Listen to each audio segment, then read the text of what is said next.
I changed my life in 324 days with reverse goal setting. I went from feeling hopeless and trapped to feeling freedom and fulfillment in my life. And it was all the result of reverse goal setting, which is essentially a strategy to achieve your goals faster and easier by approaching it backwards. And the great thing is, this strategy can work for anybody, including you. Yes, I'm talking to you. It's like that metaphor of the elephant tied to the chain on a stake from a very young age. Even when he gets older and stronger than that change, his mindset keeps him tied to it. So this strategy is what you need to break the chains of feeling trapped in your life and ride off into the sunset feeling free and fulfilled. It's time to take a hard look at your life, let go of what's no longer serving you, feel the fear, and design the life of your dreams anyway.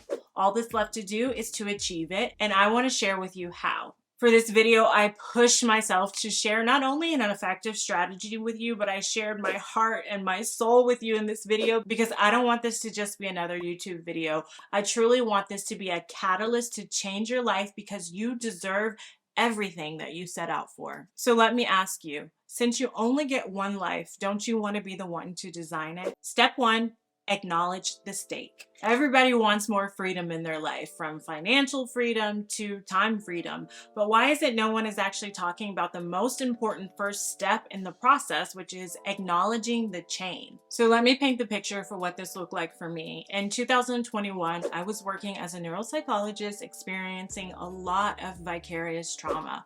I also had a side business coaching women on how to manifest their dreams, and I was selling meditation cushions in my e-commerce store. The problem was, while I love neuropsychology, the vicarious trauma was killing me and triggering my OCD. And while I had a formula for manifesting that I knew worked, I wasn't happy doing manifestation coaching or selling courses. This was because other people's ideas about manifesting were usually something magical, and many, not all, but many people weren't interested in doing the actual work. And somehow I had slipped into doing therapy again, something I had intentionally veered away from when I decided to become a neuropsychologist. But I also didn't want to just sell a course without being hands-on in the process of helping people apply these techniques. And finally, I wasn't really happy selling meditation cushions. I like to meditate, and meditation is a big part of my life, but I wanted to be known for something more impactful, something that more represented what I have to offer the world. All that to say, I suddenly felt trapped by a career and a business that I had once actually prayed for.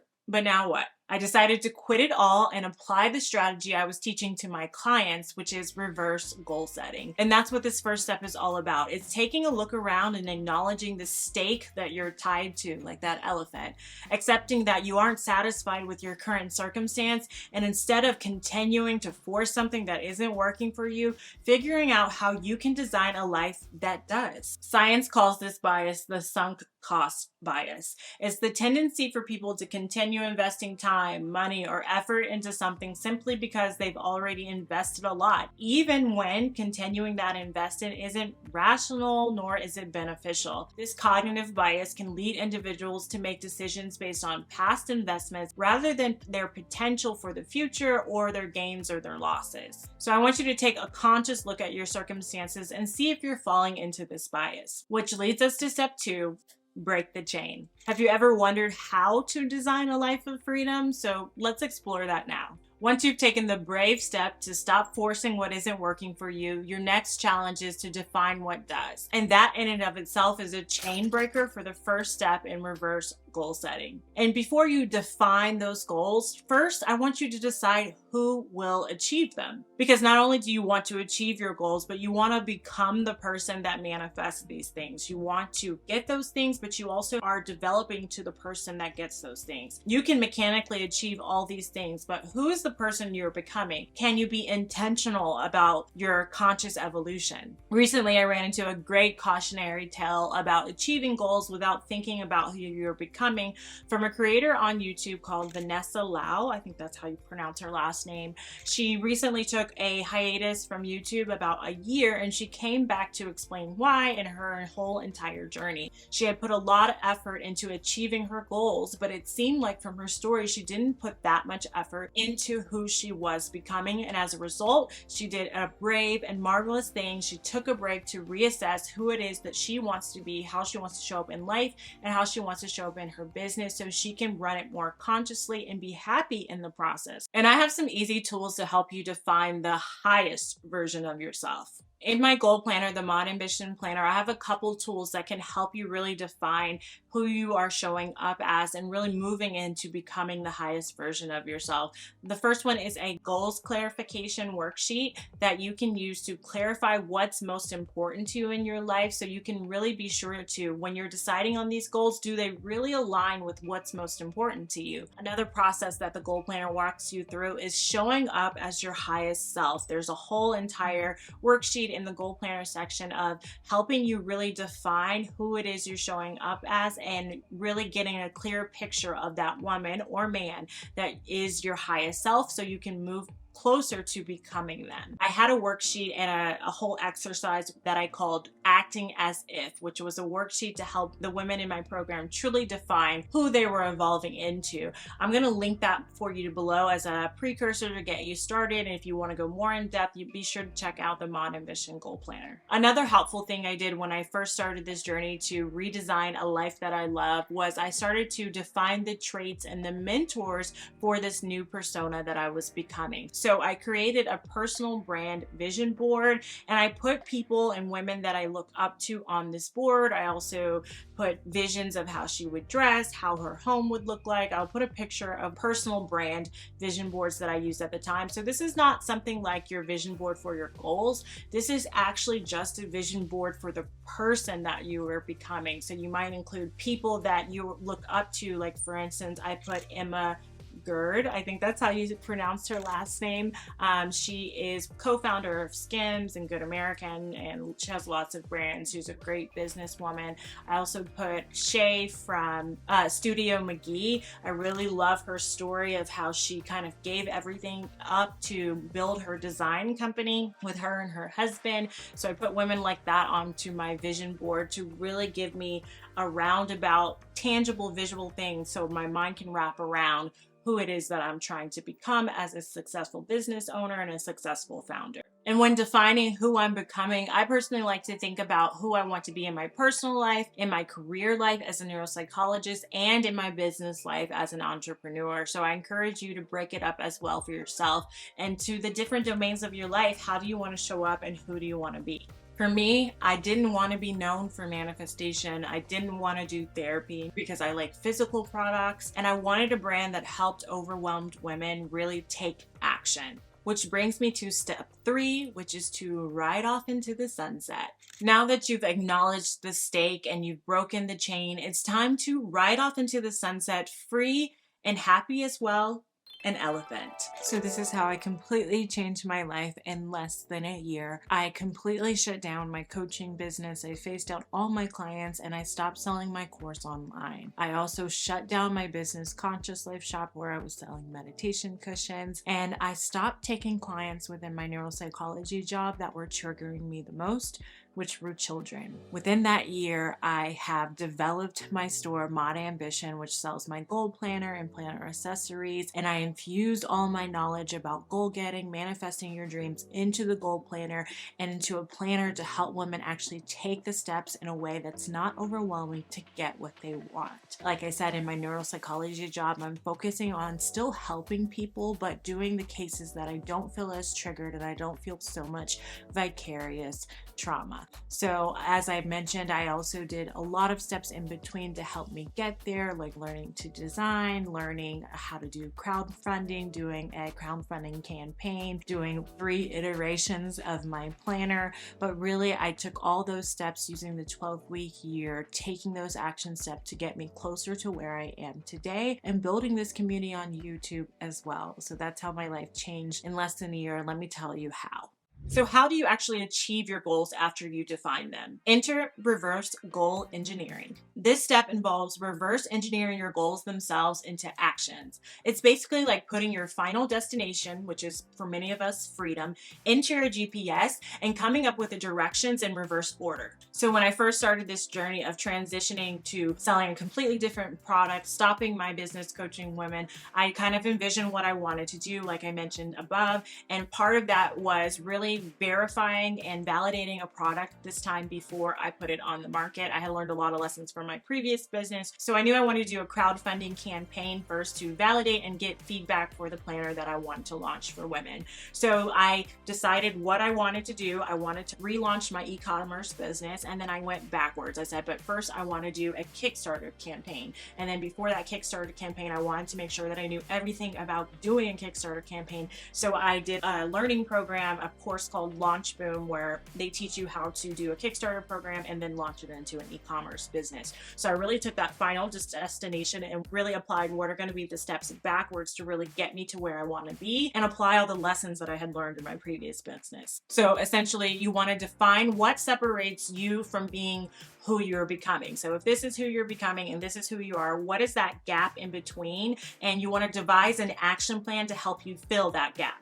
So that may include learning a new skill. For me, the Launch Room program to learn ads and crowdfunding. It may include gaining different experiences, which for me was launching my new store with new different products. It may include meeting new people, which for me, I was changing my niche from manifestation to planning and taking action, those types of things, which is a whole new community.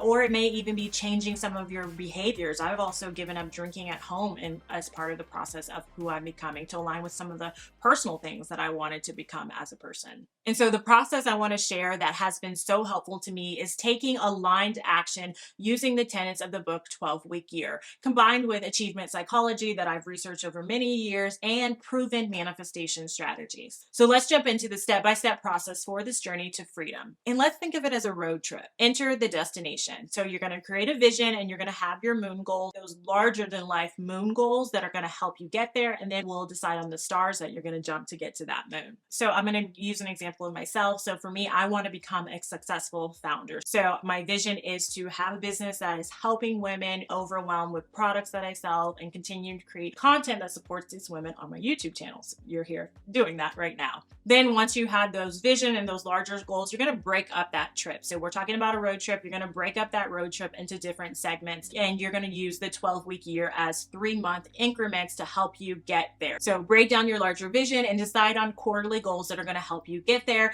In our example, my 12-week year, my goals for this 12-week year in particular is increasing organic traffic to my site and create a community around my solution. So essentially, you're going to decide on your SMART tactics. These are your actions in the book, The 12-Week Year. They call them their lead goals that you're going to make to get you to your quarterly goal. And your quarterly goals may or may not be similar or the same as your yearly ones, but underneath your quarterly goals, you're going to have your specific, measurable, attainable, and realistic and timely goals that are going to help you meet these goals for the 3 months. You want to state them positively and you want to assign accountability. If you're looking for more accountability, every Friday I go live for our accountability group. So join me live every Friday at 4:30 Central Time. And then I can decide on specific things I'm going to do that quarter to help me get there. Word of mouth, maybe share more reviews, share on my social media, those kinds of things. You want to also set milestones. These are priorities to make this happen. So for me, those are my monthly goals. I decide on what are going to be my monthly priorities to help me get to that larger goal. And then I have a few things to share with you to help you put this on cruise control. So you want to make systems out of this. You want to make habits out of this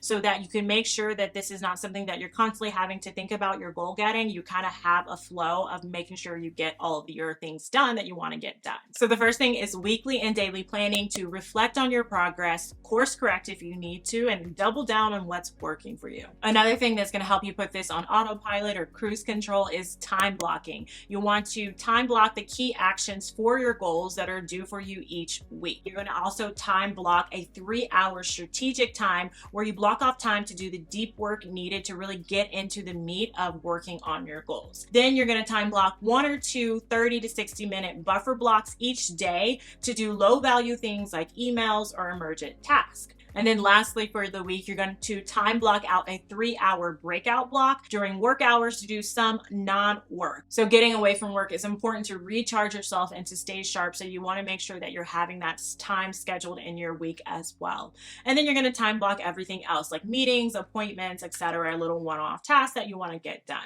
For me, Fridays are my time for planning and goal tracking in our accountability meetings. And I have a bonus for you that most goal gurus aren't talking about, and that is to enjoy the journey. If you take nothing else from this video, remember that it's about enjoying the journey of becoming and not solely the destination. So my bonus for you is maintaining joy and faith along the journey. So let me give you a speed course in enjoying the journey to making your dreams a reality. First step is to maintain a joyful spirit.